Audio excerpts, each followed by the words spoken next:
नमस्कार प्रेक्षकांनो, मालिकेच्या पुढील काही भागांमध्ये आपल्याला पाहायला मिळणार आहे की तेजस हा जो आहे तो मानसीला सत्य सांगणार आहे।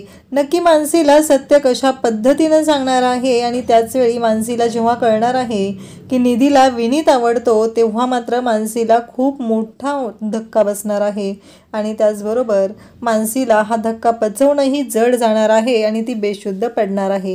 हे सगळं कशा पद्धतीने घडणार आहे ते आपल्याला आजच्या या व्हिडिओमध्ये पाहायला मिळणार आहे। त्यासाठी हा व्हिडिओ शेवटपर्यंत पहा।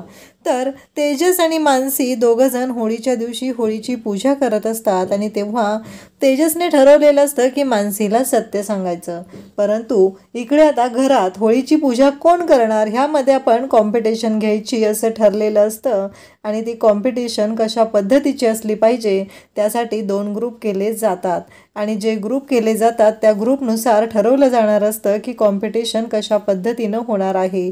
आणि ज्यावेळेस आता कॉम्पिटिशन होणार असते तेव्हा एका साईडला विनोद, त्याचबरोबर गायत्री, छाया आणि दिनेश एवढे असतात, तर इकडे मानसीच्या बाजूला असतात ते म्हणजेच इकडे असतात ते मानसीच्या बाजूला असतात मानसी, तेजस, त्याचबरोबर आभा, सूरज एवढे जण असतात। तर आता 2 ग्रुप पडलेले असतात। पहिल्या राऊंडमध्ये आता तेजस आणि त्याचबरोबर विनोद यांच्यामध्ये कॉम्पिटिशन चाललेली असते आणि त्यामध्ये विनोद हरलेला असतो। तेव्हा मात्र आता गायत्री पुढे येते। गायत्री म्हणते, विनोद हरला म्हणून काय झालं, मी आहे की, मी असणार आहे जिंकायला, काळजी करायची काहीच गरज नाही, असं गायत्रीचं बोलणं असतं। आणि गायत्री जेव्हा असं बोलत असते तेव्हा मात्र तेजस गायत्रीच्या समोर असतो, म्हणजे तो जो नारळ असतो तो नारळ हातामध्ये फोडायचा असतो दुसऱ्याच्या, म्हणजे दोघांच्या हातामध्ये 2 नारळ असणार आहेत आणि ते फोडले जाणार असतात। अशी ही कॉम्पिटिशन रंगलेली असते।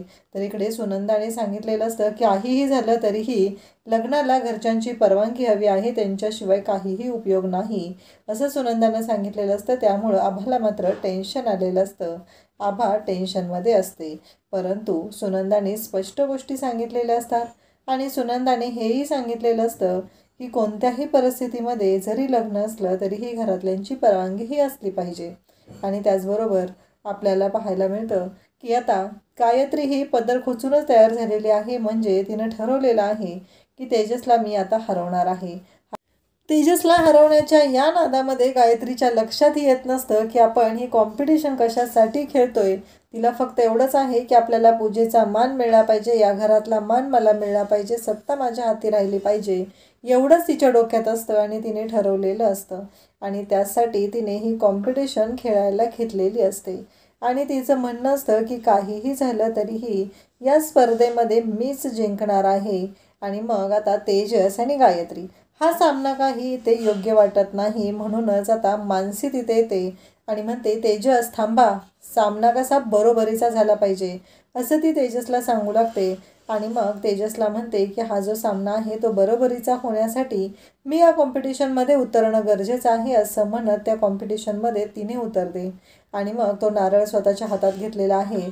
पण इकडे गायत्रीचा ओव्हर कॉन्फिडन्स असतो, तिनं ठरवलेलं असतं की काही झालं तरीही मी या मानसीला कधीच जिंकू देणार नाही, ही मानसी माझ्यासाठी अगदी छाटछूट आहे, कारण ज्या फिनिशिंग स्कूलची ही टॉपर आहे त्या स्कूलची टॉपर मी आहे असं गायत्रीचं म्हणणं असतं। परंतु याच गायत्रीचं रेकॉर्ड मोडून इकडे मानसी ती फिनिशिंग स्कूलची टॉपर झालेली असते। त्याचबरोबर तेजस सगळेजण पाहत असतात आणि फायनली ही स्पर्धा मानसीनं जिंकलेली असते आणि गायत्री ही तोंडावर पडलेली असते।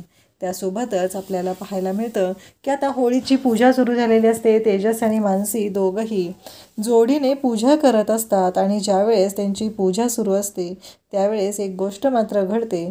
तेजसने आता ठरवलेलं असतं की काहीही झालं तरीही मानसीला मला ही गोष्ट सांगायची आहे की निधीला विनीत आवडतो, निधीचं विनीतवरती प्रेम आहे, ही गोष्ट मानसीला मला सांगायची आहे असं तेजसने ठरवलेलं असतं।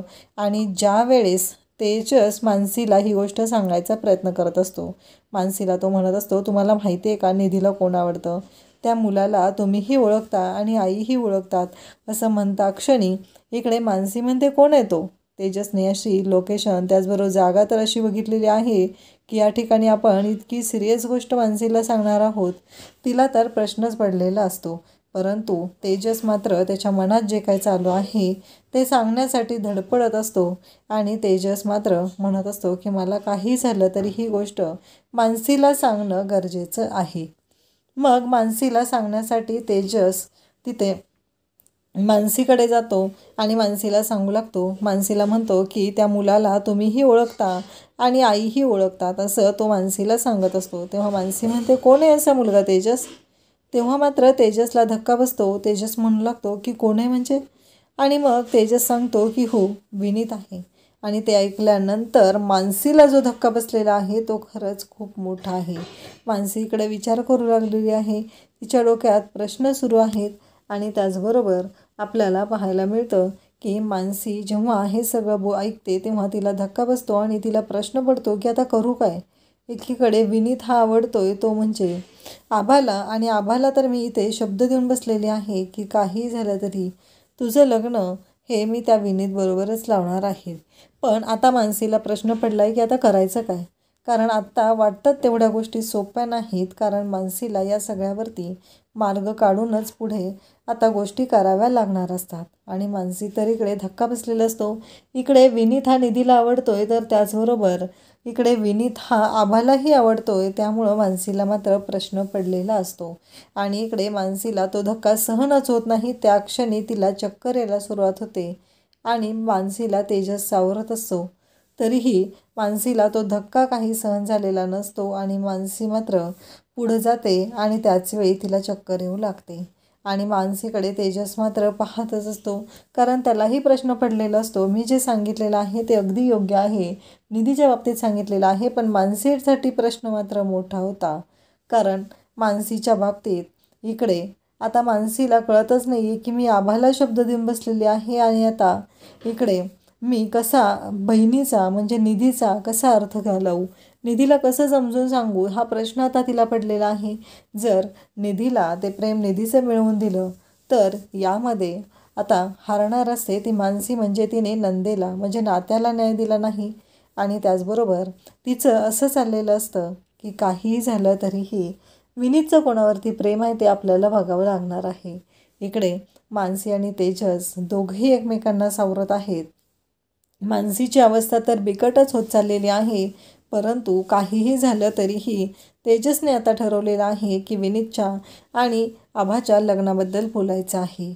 मानसीला मात्र मग इकडे तेजसने आता ठरवलेलं आहे की विनीतच्या आणि त्याचबरोबर निधीच्या लग्नाबद्दल बोलायचं आहे. तेजसला मात्र प्रश्न पडलेला असतो की आता या सगळ्यातून कसा मार्ग काढायचा आहे ते तिला मात्र लक्षात आलेलं नसतं. त्यासोबतच आपल्याला पाहायला मिळतं की मानसीला चक्कर येऊ लागते. सगळेजण धावत मानसीला सावरण्यासाठी आलेले आहेत आणि मानसीला चक्कर यायला लागलेले आहे. तिला पाणी दिलं जात आहे, पण तिला या गोष्टी काही सहन झालेल्या नसतात. आता मानसी हे सत्य सर्वांच्या समोर कशा पद्धतीने आणणार ते आपल्याला पाहायला मिळणार आहे. अशाच अपडेटसाठी चॅनलला सबस्क्राईब करा. थँक्यू.